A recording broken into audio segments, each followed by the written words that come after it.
上次我们讨论古希腊的民主。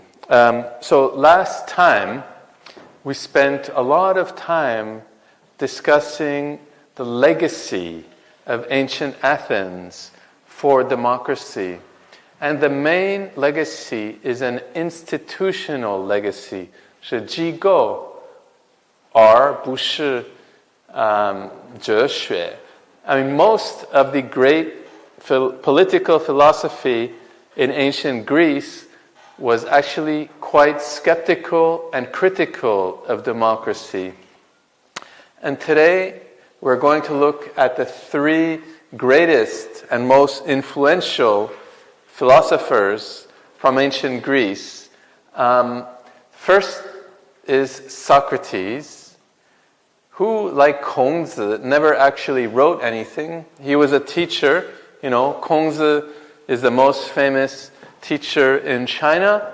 Socrates is the most famous teacher in the West. And, like in the case of Kongzi, Socrates had students who took notes and recorded his ideas for future generations. And his most famous and influential student, of course, was Plato, right? And Plato himself was a great teacher, but he also wrote very extensive works. And his most famous work is The Republic, 理想国, which is basically very similar to what in China we call 贤能政治. He defends a form of government where the most able and virtuous members of the community are the rulers, and most of the Republic is an account of how to train those able and virtuous rulers. So Plato, as we'll see, was quite critical of democracy, and we'll discuss some of his reasons. And Plato's most famous student was Aristotle, right? Aristotle was also quite critical of democracy, but he also gave some arguments for rule by the majority, which we can discuss. So in this session, let's go through those main arguments, mainly against democracy, put forward by the greatest philosophers of ancient Greece. And then we can discuss whether we think their arguments are valid or not. At the end of the session today, that's what we will do in this afternoon. So let's begin with Socrates himself. Now, Socrates, you probably know his story. He was a great philosopher, but most of his philosophy was engaged through teaching and often through criticizing the members of his community who claimed that they possessed knowledge.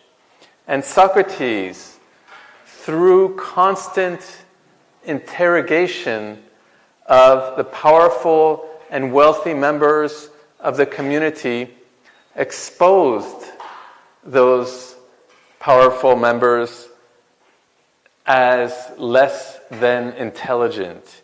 He showed that those who claimed they have knowledge actually have no good reasons to claim that they have knowledge and that they have virtue. So naturally, he upset many people in his community, right? Just imagine today, 如果我们在中国有一个学者，他一天到晚批评别人，尤其是有权力的人，当然很多人不会喜欢他，对不对？ So Socrates, a lot of people disliked him. And in particular, they thought that he was corrupting the youthful members of the community, because youthful members of the community thought that they could learn the conventional knowledge of the community and belief in the important gods of the community, but Socrates showed that much of their beliefs are wrong. And Socrates, he was a great teacher, very charismatic, and he inspired many great, talented young people who eventually lost much of their faith in conventional knowledge and became his students. So naturally, many other members of the community were very upset at Socrates. So what happened?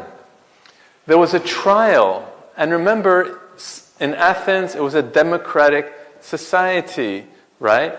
In the sense that the power was held by the citizens.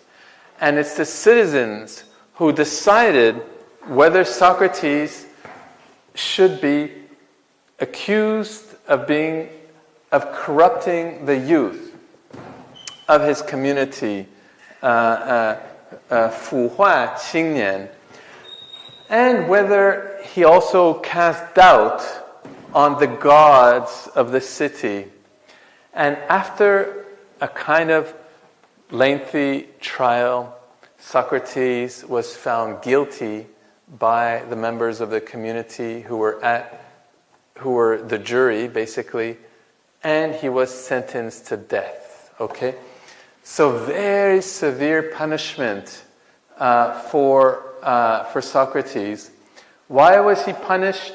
I mean, maybe it's true that he corrupted the youth in the sense that the youth stopped believing in many of the sacred values of the community. But arguably, again, he was very unpopular among many people, especially the powerful people who were very upset by his constant questioning. Very upset. And also they said, where do you owe your highest loyalty? Is it to the community or is it to some abstract thing like the truth? And I think Socrates himself was quite open that his highest loyalty was to the truth, not to the community. 他追求真理，这是他最重要的目标，而不是我们可以说爱国主义或者爱场主义. Remember, Athens was a city-state, right? And many of his own followers were either indifferent to politics or actively hostile to the democratic system. So this was the problem here, okay? And eventually Socrates accepted his punishment and he drank the poison that caused him to die. So it was quite a severe punishment. And much of the legacy of the West, much of the legacy in the West is often a conflict between whether you owe your allegiance to the truth or to power. And Socrates' greatest lesson for future generations is that your first obligation should be to the truth. I mean, this is how things are framed in Western philosophical disputes. So, is it as an obligation? Where's your highest? As an individual, where's your highest obligation? Is it to the truth, or is it to the community, the nation, the city-state, whatever? And Socrates' answer was, it's here, okay? To the truth. Which sometimes has negative implications for attachment to the community. So, but there is a dispute.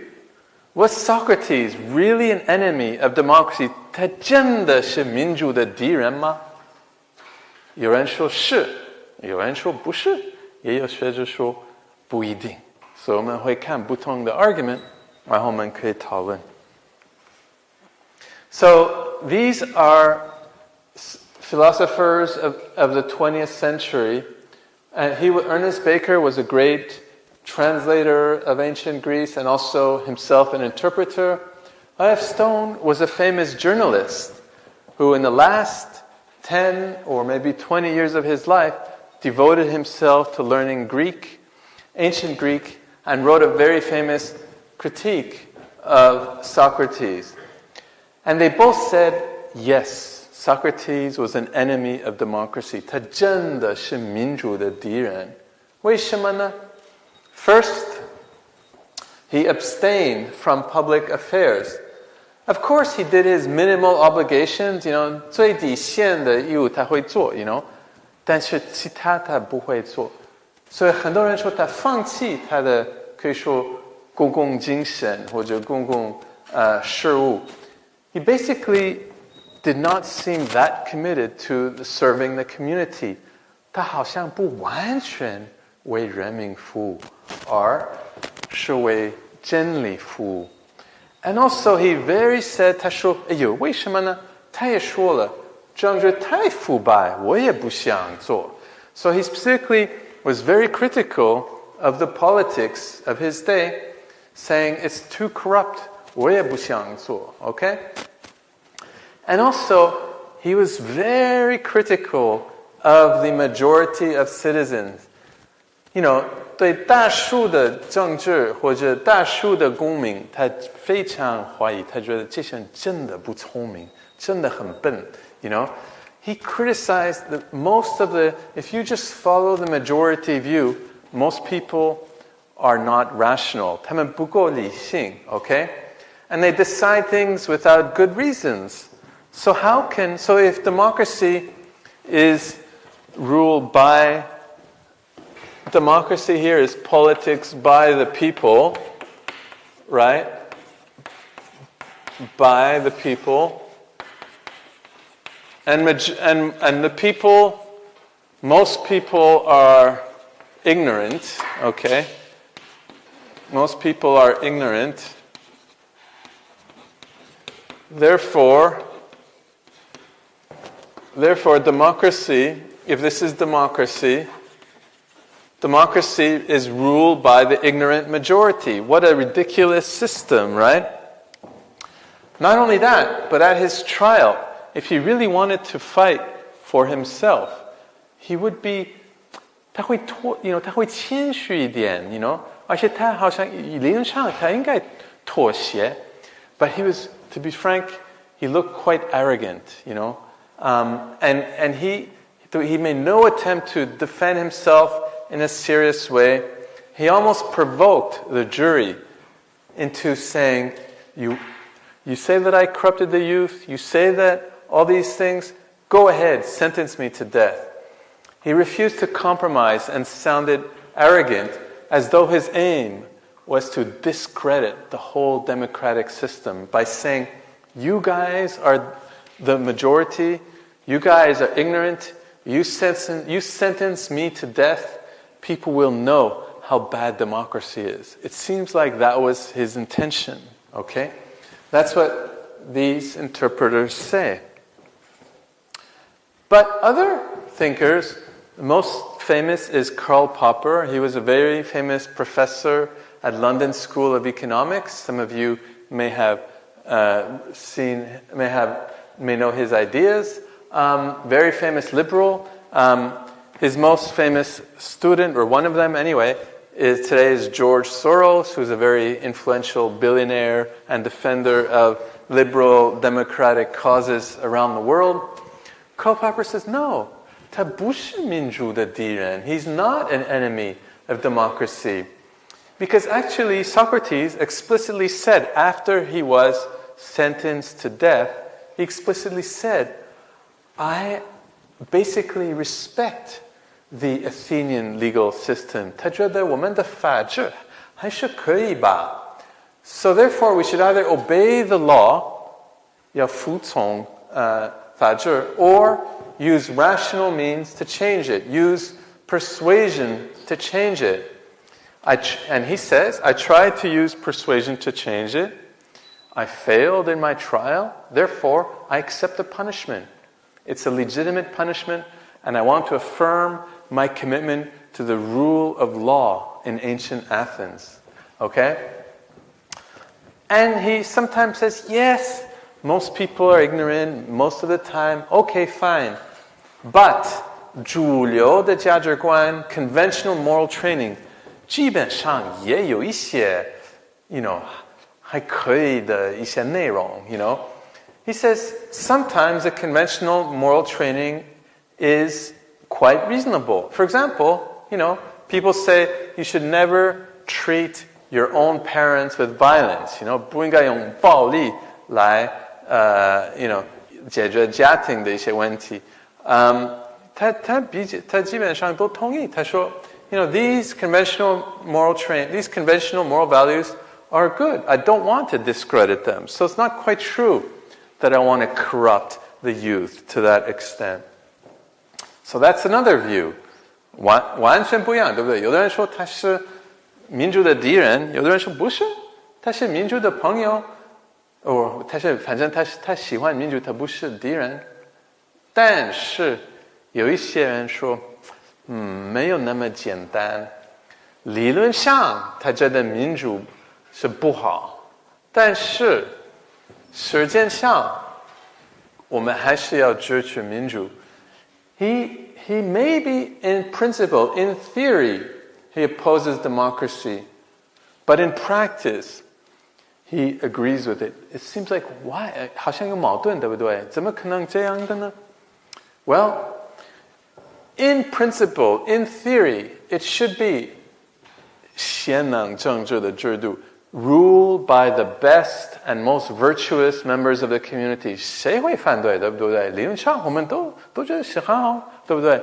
很好的理想。It's a beautiful ideal that the most virtuous and talented members of the community should rule. But most humans, in fact, perhaps every human being, cannot really achieve the required level of virtue, especially, 尤其是那个贤，那个 virtue, 他觉得大部分的人，可能包括一些精英，他们达不到这些美德。Most humans cannot achieve the required level of virtue that allows them to become moral experts and that gives them the moral right to rule. It's beyond human limits. So, if this ideal of 贤能政治 is impossible, 如果是完全是不可能的话，那民主还是可以说 least bad system, 最不坏的政治制度 the least bad system. Actually, the former Prime Minister of England, Winston Churchill, I think I mentioned last time, made a very similar defense of democracy. He said democracy is a terrible system, but all the other systems are even worse. Okay? This is one defense of democracy. Well, why is democracy the least bad system? 为什么是最不坏的政治制度呢？ Because at least the Athenian legal system gives its citizens some freedom. 有一些自由，尤其是言论自由。Why is freedom of speech so important? Because philosophers need the freedom of speech, right? 哲学家都需要言论自由，因为哲学家他们总是要批评一些东西，这样的才可以发展，才可以改善。如果没有言论自由，我怎么可以批评一些主流的价值观呢？ John Stuart Mill, remember, made a similar argument for the freedom of speech. Of course, he died. He was put to death. He was 72 years old. But if he was in another system like Sparta, he would have been killed much earlier, right? So, at least the Athenian legal system gives the freedom of speech, which allows philosophers to exist, at least to be tolerated, 可以宽容，可以接受，不一定完全支持，但是有一些言论自由就可以了。This is Richard Kraut. He's a 20th century, or he's a contemporary interpreter of ancient Greece. So basically,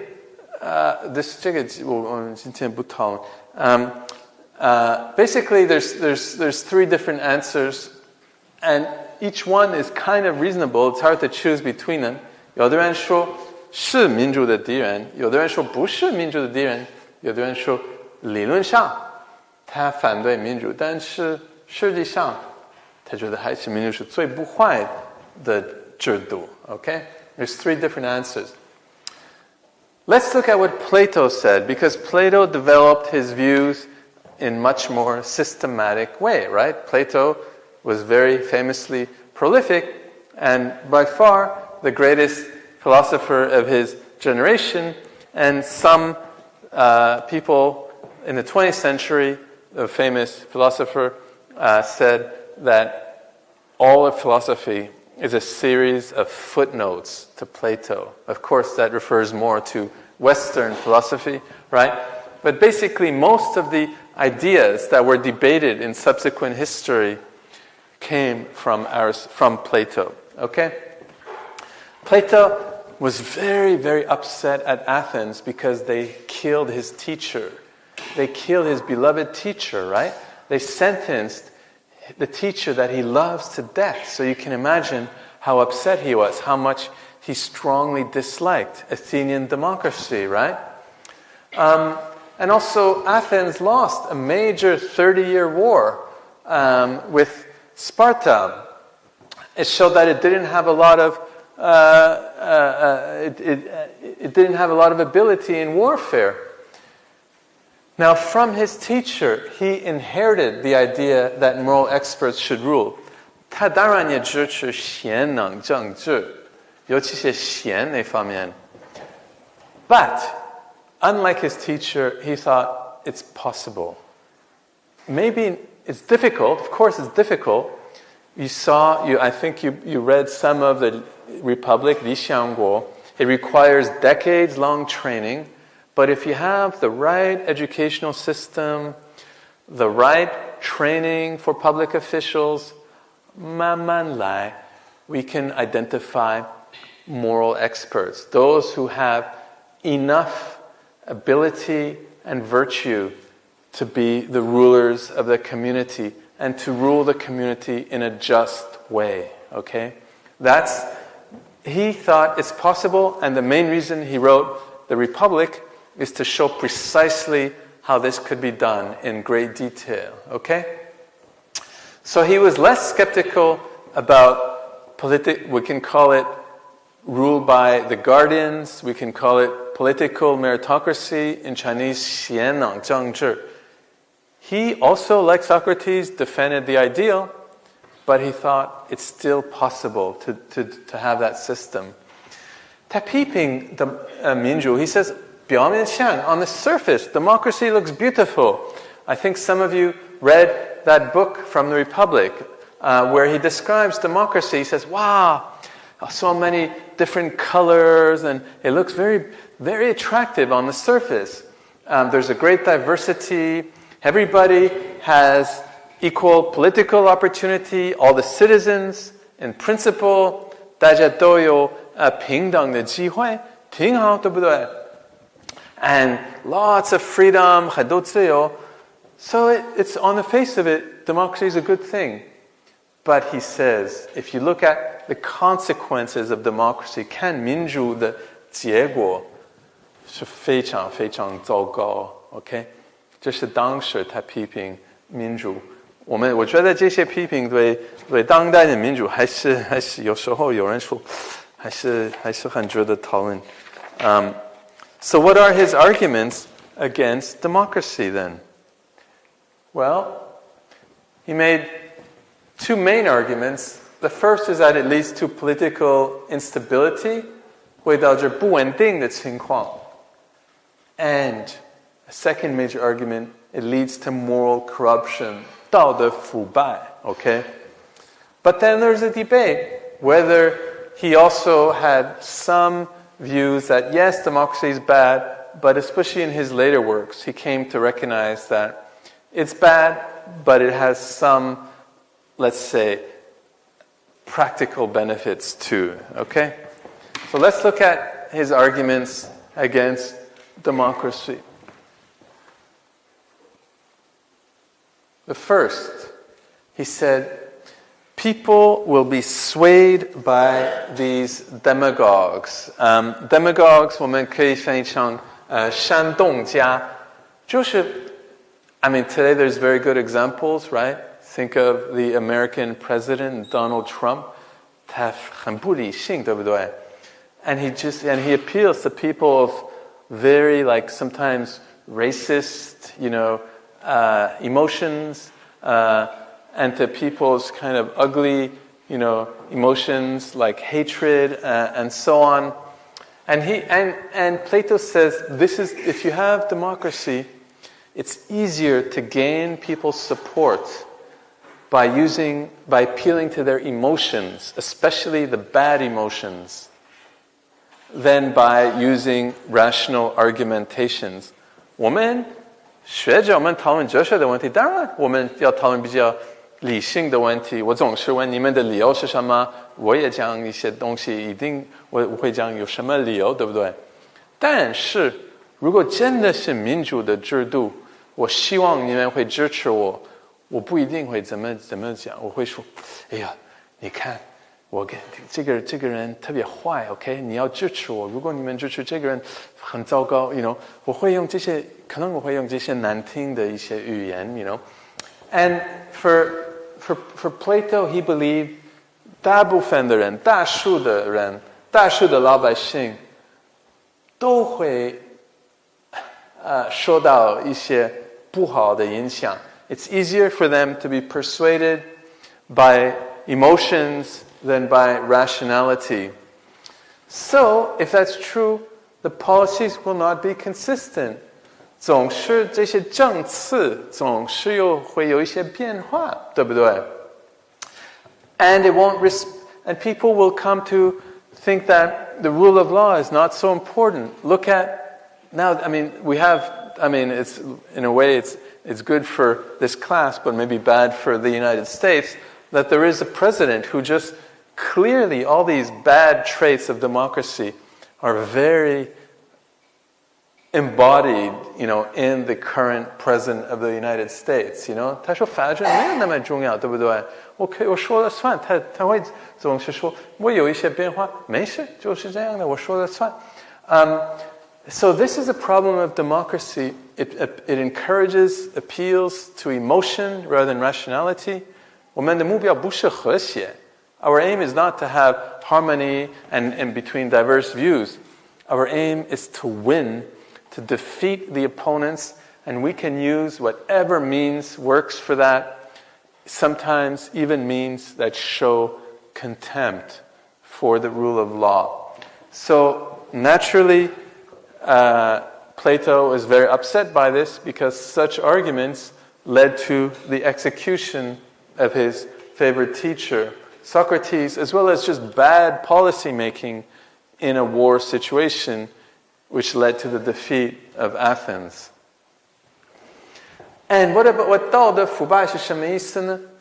People, on the face of it, have a lot of freedom. 大家都可以按照自己的方式来大家都很自由，表面上，但是缺乏一些原则，而且 they lack restraint. Remember what Xunzi said, that people, if they just follow their natural inclinations, it will lead to disorder, Actually here, this is where maybe Plato and Xunzi have something in common. Now when you think of hierarchy, 等级, what's the opposite of hierarchy?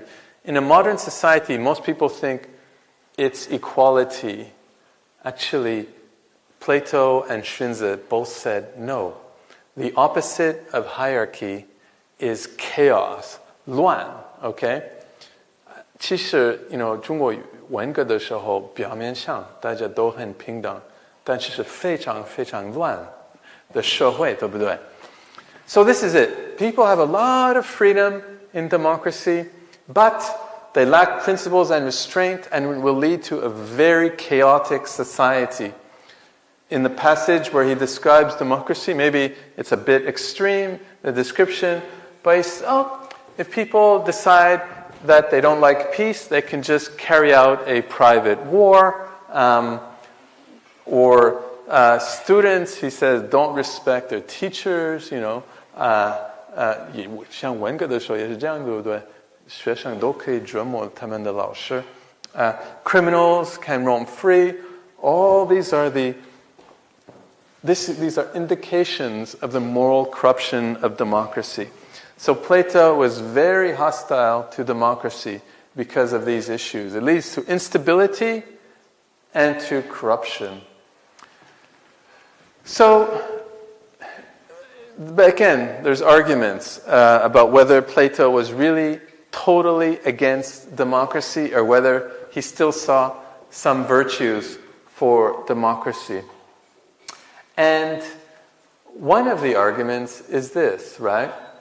That Plato, he does seem to argue for an ideal state in the Republic, where democracy is a beautiful, where we have a perfectly, a good educational system that aims to identify and train the most virtuous and capable members of the community. It's a pure defense of 贤能政治, okay?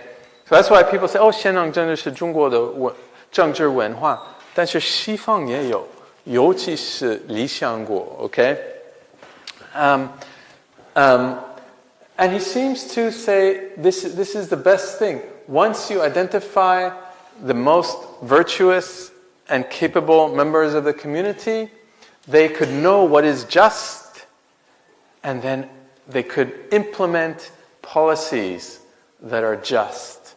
That's the basic aim of the Republic. But he says sometimes we need a noble lie.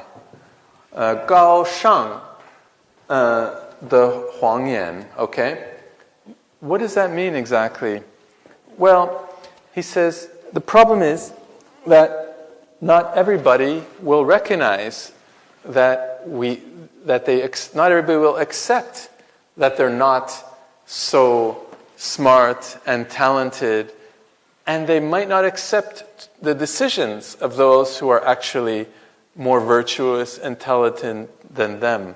像美国现在可以说是反精英的文化，你一说有这个人很聪明，或者这个人道德水平很高，很多老百姓会说我反对，我觉得我们都平等，没有什么道德方面的区别，没有能力方面的区别，很多人会这么想，包括在古希腊。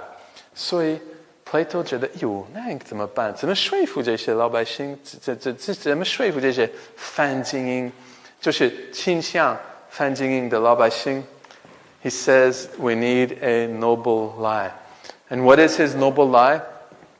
People learn from an educational system from a very early age that some people are born with gold in their souls, some people are born with silver in their souls, and some people are born with bronze in their souls. Of course, the rulers should be the ones who are born with gold in their souls. And if people believe that they are born with bronze in their souls, they're more likely to obey the rulers. Now, Plato recognizes this is a kind of lie, but if people come to believe this lie, it will allow for the best members of the community to rule and to do things on behalf of the whole community. 他们如果大家都相信这些高尚的谎言，这些统治者可以为人民服务，而且人民愿意受到他们这些统治者的政策。Okay? Not only that, the problem is 怎么避一些统治者可能还是有一些可能性，他们会滥用他们的权利。怎么避免统治者的腐败 ？How to prevent corruption by the rulers？ 反腐败古希腊也有这些问题，怎么避免腐败呢？ He says two things. The rulers should not have any property. 统治者没有财产，如果没有财产的话，那他们不可以腐败，对不对？ If they have no property, no money, beyond what's necessary for them to rule, then they can't be corrupt. So that's one solution. Another solution, no family. 没有家庭。如果统治者没有家庭，不会有家庭与国家的冲突。Okay? 所以一方面 very extreme views, right? The property, and he calls, sometimes the word communism is used to describe this. The rulers have no property, no family, therefore they will be entirely devoted to the community. 他们完全愿意为人民服务，因为没有财产，也没有家庭，所以没有冲突，对不对？ No conflict between their own desires, which is to serve the community, and the desires to enrich themselves, because they can't, and the desires to serve their family, because they have no family members. So, no family, no property, and they will totally devote themselves to the public, not to their own private interest. So the Republic, the Li Xiangguo, it has these ideas. For the majority of the people, you teach them that they're born with bronze in their souls, therefore they have to obey those who are born with gold. And for the rulers, no property, no family, no problem. Okay? Now, some people say one of the most famous political theorists of the 20th century is Leo Strauss. He's also very famous in China. Okay? 很多中国学者和学生都读过他的东西.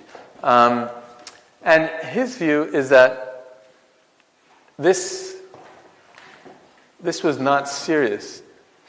He can't honestly believe that you can have rulers who have no property and no family. Not only that, as we mentioned before, he also believed that women should have the equal opportunity to be rulers.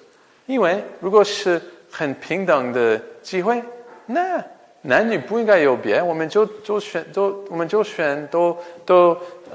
拔和提拔最优秀的，包括女的。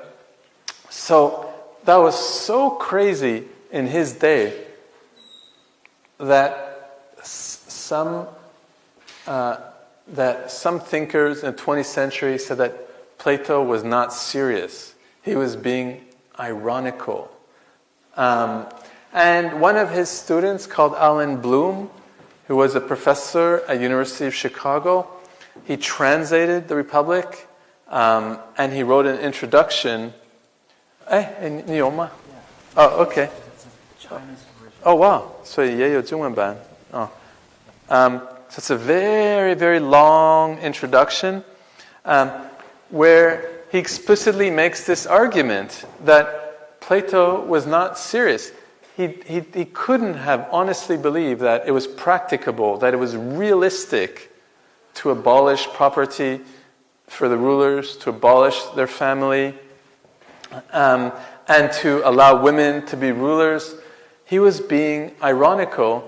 In fact, according to this interpretation, he wrote the Republic to show the impossibility of having a political system where the philosophers, the best and most talented members of the community, are the rulers.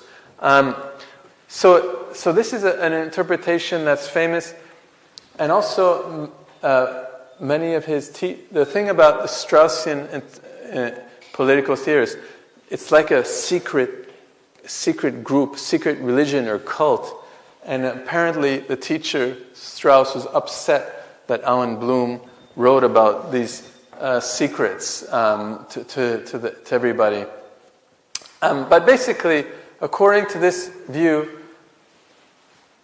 Plato wrote the Republic to show that xianneng zhengzhi is impossible, and that the least bad regime, remember similar to the argument that we saw by Kraut, is democracy.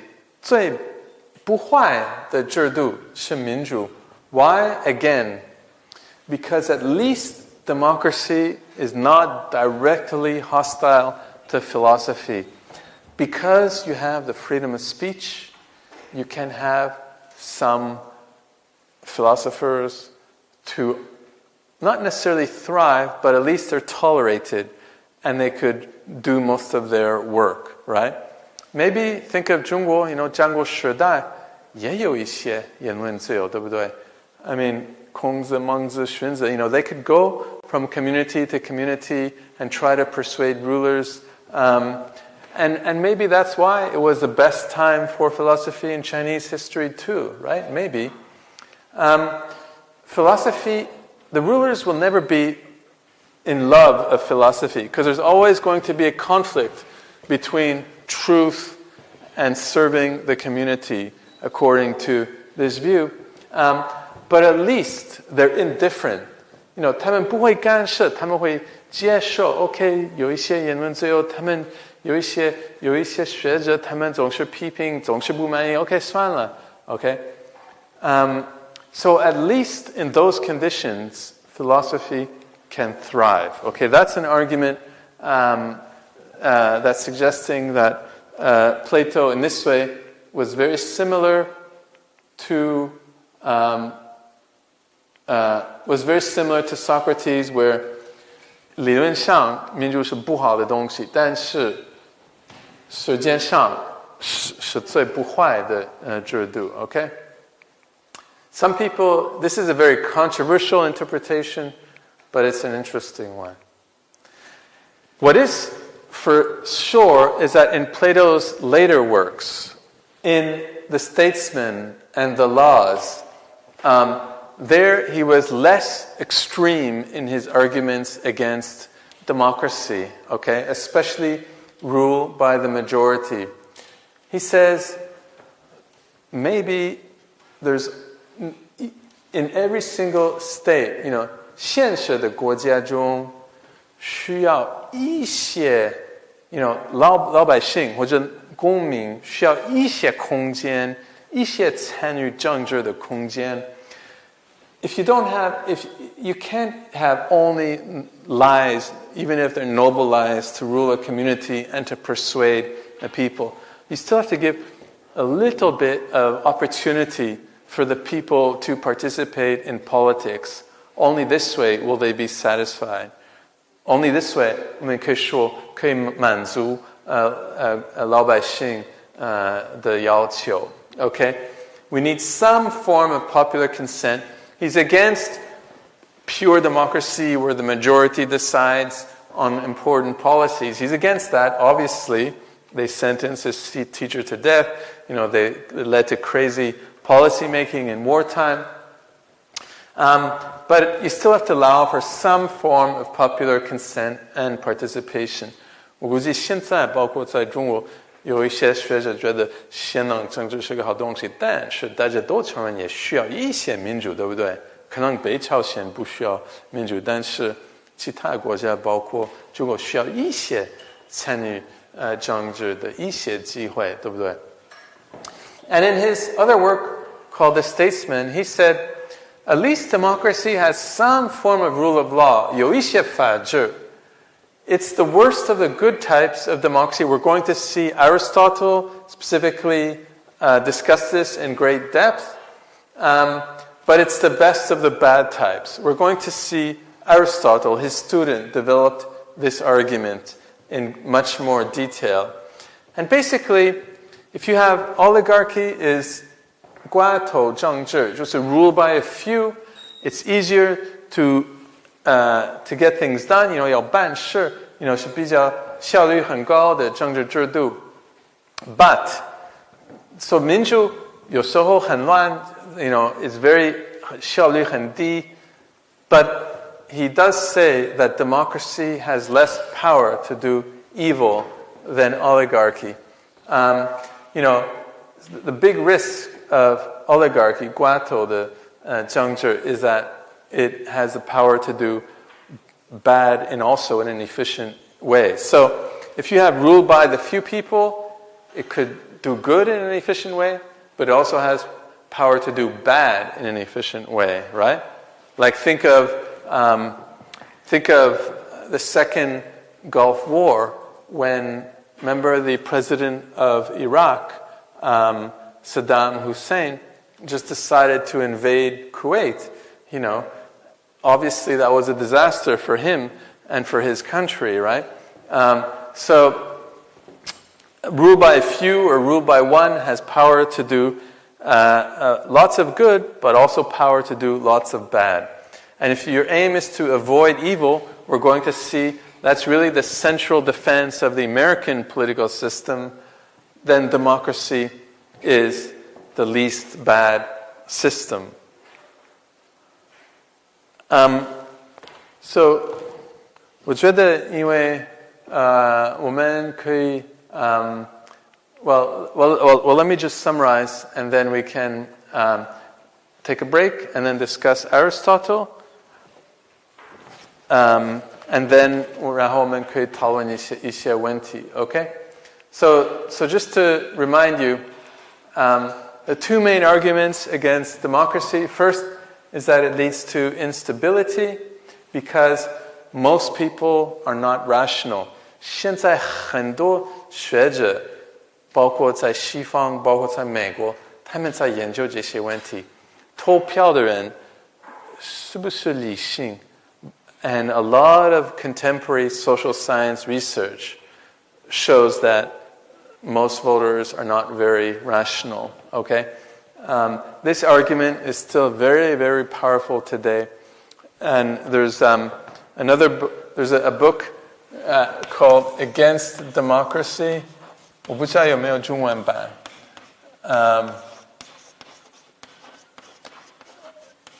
It's by Jason Brennan. It's published 2 or 3 years ago.